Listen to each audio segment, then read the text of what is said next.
ang mabuting balita. Hinihingi natin ang biyaya at pagbabasbas na ito. Ating sabihin, Panginoon, dinggin mo kami. Panginoon, dinggin mo kami. Ang simbahan naway makatagpo ng pamamaraan na mapalaya ang sinuman sa anumang hadlang upang ipahayag ang Ebanghelyo sa mga tao sa ating panahon ngayon. Manalangin tayo sa Panginoon. Panginoon, dinggin mo kami. Sa nagugutom na daigdig, lalo na sa mga taong hindi makaaramang pinagkakaitan ng pagkain, damit at tahanan, naway pagkalooban sila ng Panginoon ng pag-asa at talakas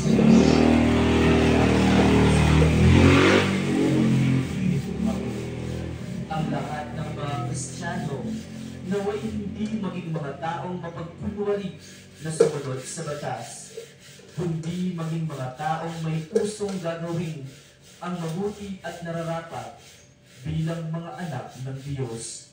Manalangin tayo sa Panginoon. Panginoon, dinggin mo kami. Sa katahimikan po ng ating puso, banggitin natin at sabihin sa Diyos ang ating mga personal na pangangailangan. Mapagmahal na Diyos, inaangkin namin na kami ay sa iyo at sa iyong anak. Sa pamamagitan ng Espiritu Santo, tulungan mo kami mahalin ka sa pamamagitan ng aming pagkalinga at pagbibigay kasiyahan sa aming kapwa. Hinihiling namin ito sa pamamagitan ni Kristo aming Panginoon. Amen.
Manalangin kayo mga kapatid para natin mga paghahain ay dalawang ng Diyos ang makapangyarihan. Tanggapin nawa ng Panginoon itong paghahain sa iyong mga kamay, sa kapurihan niya at karangalan, sa ating kapakinabangan at sa buong sambayanan niyang banal. Ama naming lumikha, ipagkaloob mong marapat na ganapin ang banal na paghahain sapagkat tuwing pinagdiriwang ang alaala ng anak mong nag-alay sa pagliligtas niya sa tanan ay nangyayari upang aming pakinabangan.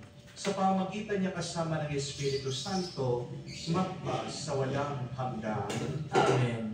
Sumainyo ang Panginoon At sumainyo rin, itaas sa Diyos sa inyong mga puso at idinaas na namin sa Panginoon. pasalamatan natin ang Panginoong ating Diyos. Marapat na siya ay pasalamatan. Ama naming makapangyarihan, tunay nga marapat ikaw aming pasalamatan. Pinagbibigyan mong itong aming maihaya, kahit na ito'y walang anumang maidaragdag.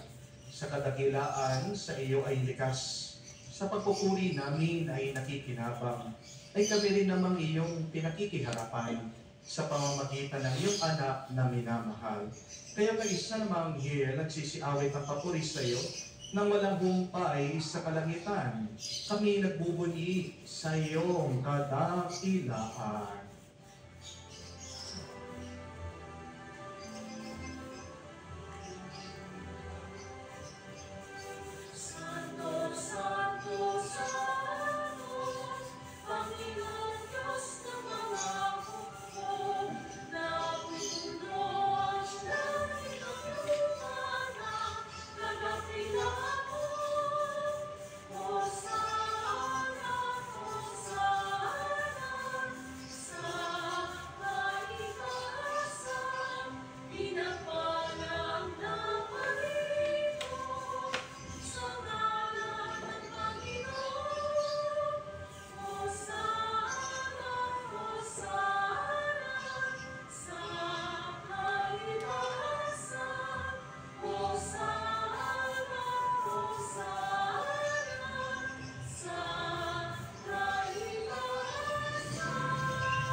Ama naming banal, ikaw ang bukal ng tanang kabanalan. Kaya sa pamagitan ng iyong Espiritu, gawin mong banal na mga kaloob na ito, upang para sa amin maging katawan at dugo ng aming Panginoong Yesu Kristo.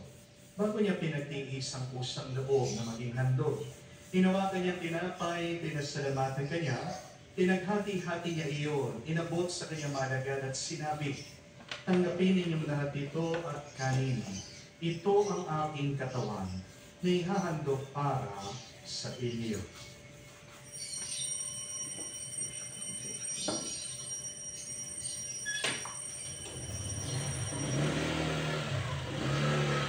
Ngayon doon naman na matapos ang hapunan, hinawakan ng kalis. Muli kanya pinasalamatan. Inabot niya ang kalis sa kanyang malagad at sinabi, tanggapin ninyong lahat ito at inumin. Ito ang kalis ng aking dugo, ng bago at walang hanggang tipan, ang aking dugo na ibubuhos para sa inyo at para sa lahat, sa ipagpapatawad ng mga kasalanan.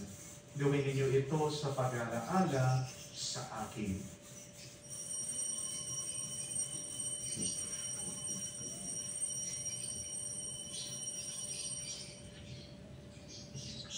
Ang misteryo ng pananampalataya.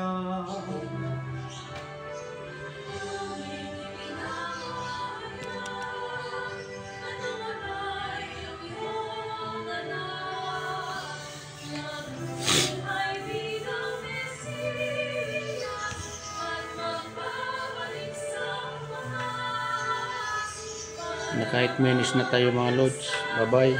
Salamat.